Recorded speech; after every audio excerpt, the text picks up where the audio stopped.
Dans le théâtre toujours brûlant du détroit d'Ormuz, Washington et Téhéran rejouent une pièce bien rodée, deux versions diamétralement opposées d'un même événement.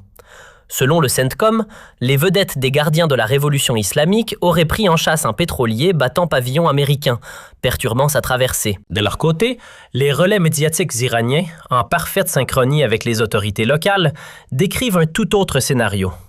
Un navire ayant effleuré les eaux souveraines de l'Iran, brièvement interpellé, puis autorisé à repartir sans anicroche.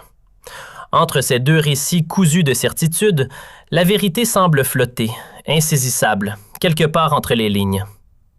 Ce que les États-Unis dénoncent comme une manœuvre agressive, l'Iran le maquille en geste de souveraineté. Et faute de preuves tierces, chaque camp campe sur ses positions, fort de sa propre narration. L'incident n'arrive pas seul. Il s'inscrit dans un climat électrique où les déploiements militaires américains se multiplient pendant qu'en coulisses, les canaux diplomatiques seraient rouverts. Le détroit d'Ormuz, ce mince filet d'eau entre deux rives tendues, ne transporte pas que des navires. Il charrie 1/5 du pétrole mondial. Autant dire qu'un accro ici ne fait pas que des vagues. Il peut secouer toute l'économie planétaire. Et dans ce genre de tension, déterminer qui joue le rôle du provocateur, c'est souvent une question de point de vue, ou de foi dans une version des faits. Dans la version américaine, l'Iran menace la liberté de navigation. Dans la version iranienne, l'Iran réagit à une intrusion dans ses eaux territoriales. Le commandement central des États-Unis, via une déclaration attribuée à son porte-parole, le capitaine Tim Hawkins, décrit une approche non provoquée. Il insiste, le pétrolier suivait une route de transit légale. Selon ce récit, 2 embarcations du corps des gardiens de la révolution islamique, accompagnées d'un drone iranien de type Mohajer, se sont approchées à grande vitesse du navire, le MV Stena Imperative, et ont menacé de la raisonner. Toujours selon le commandement central des États-Unis, le destroyer américain USS McFaul a escorté le pétrolier avec un appui aérien défensif jusqu'à désescalade.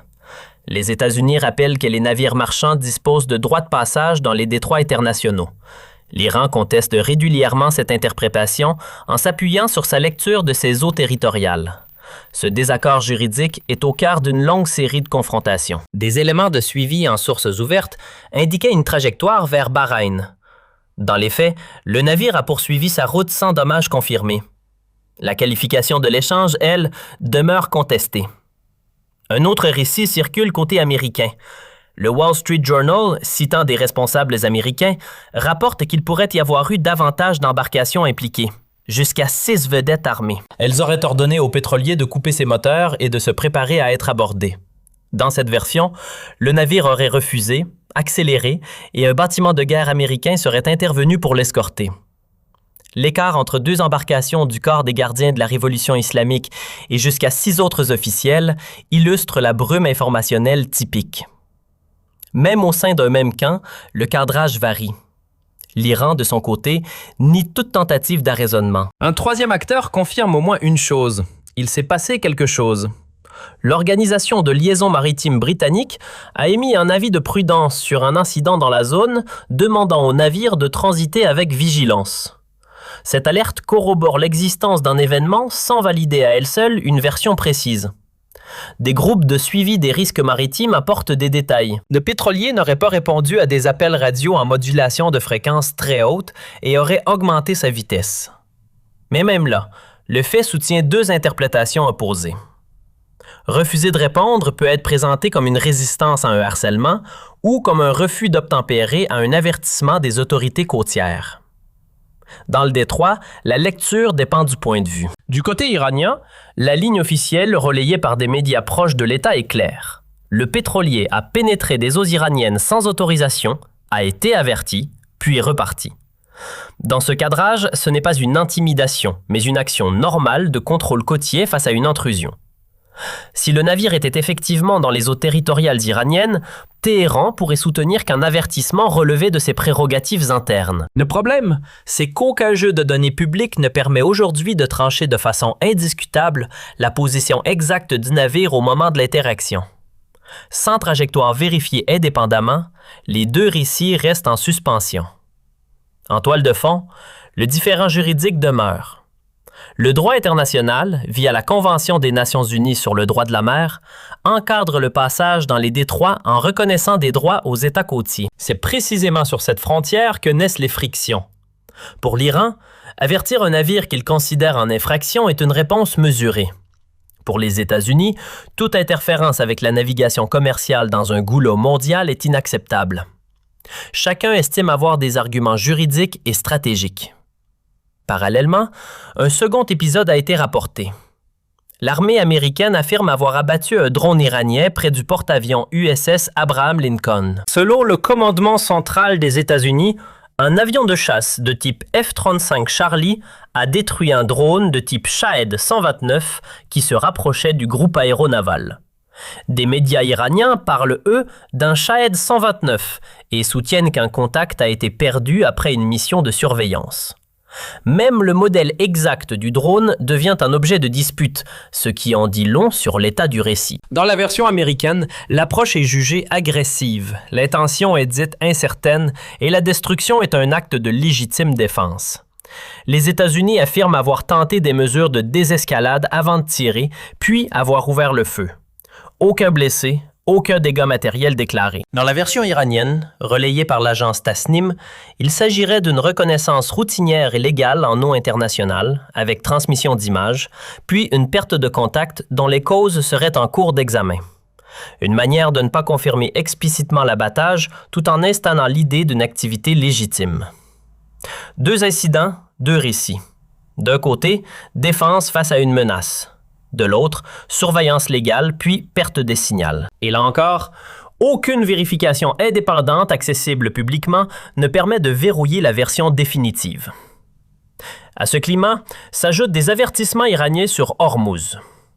Des responsables iraniens, dont le commandant de la marine du corps des gardiens de la révolution islamique, Ali Reza Tangsiri, ont déjà répété que l'Iran pourrait bloquer le détroit si une attaque américaine était lancée. Hormuz, c'est près d'un cinquième des flux pétroliers mondiaux, autour de 20 à 21 millions de barils par jour. Même une perturbation brève pourrait provoquer une onde de choc sur les prix.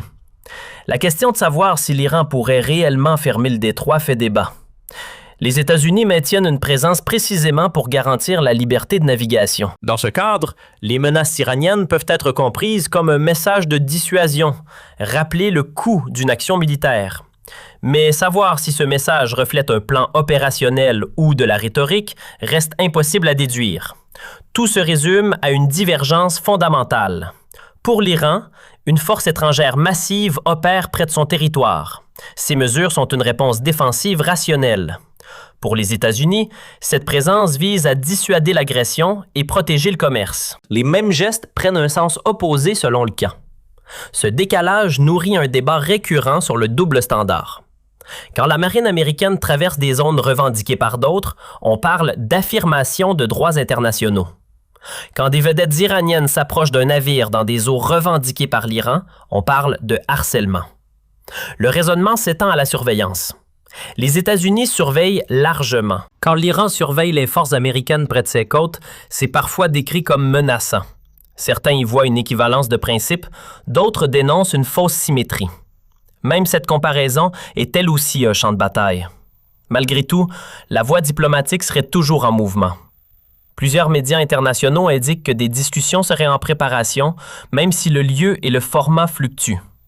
Le président iranien a envoyé des signaux d'ouverture. La Maison-Blanche aurait affirmé que ces incidents n'avaient pas modifié les dates prévues. Téhéran évoque un cadre de négociation à finaliser dans les prochains jours, tout en répétant un principe central.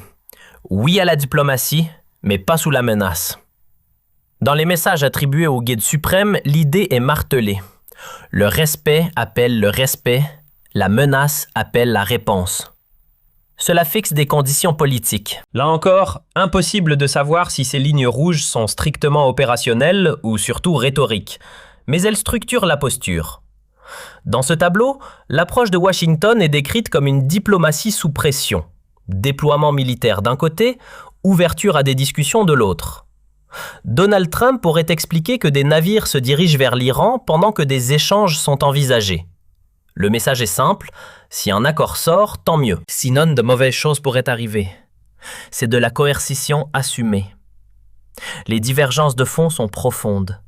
Des demandes américaines rapportées incluent l'arrêt complet de l'enrichissement, des limitations sur les missiles et des changements politiques.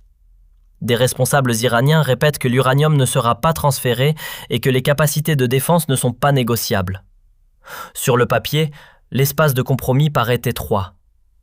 Les lignes affichées se percutent. Hormuz concerne bien plus que Washington et Téhéran. La Chine, le Japon, l'Europe dépendent de ces flux. Une escalade impacterait tout le monde. Des pays de la région ont déjà exprimé leurs craintes et insistent pour que leur territoire ne serve pas de plateforme à une offensive. L'objectif est clair, éviter d'être aspiré dans une spirale. Le risque central tient à une mécanique connue. La proximité des forces, les décisions prises en quelques minutes et la possibilité d'une erreur d'interprétation. Un incident maritime, un drone, un tir, et la logique de riposte surpasse la logique de négociation. Les deux pistes avancent en parallèle. Rien ne garantit que la seconde survivra à un choc sur la première. En définitive, la question « qui escalade ?» n'a pas de réponse consensuelle. Les États-Unis déploient une puissance militaire à des milliers de kilomètres de leur territoire. L'Iran opère dans sa région.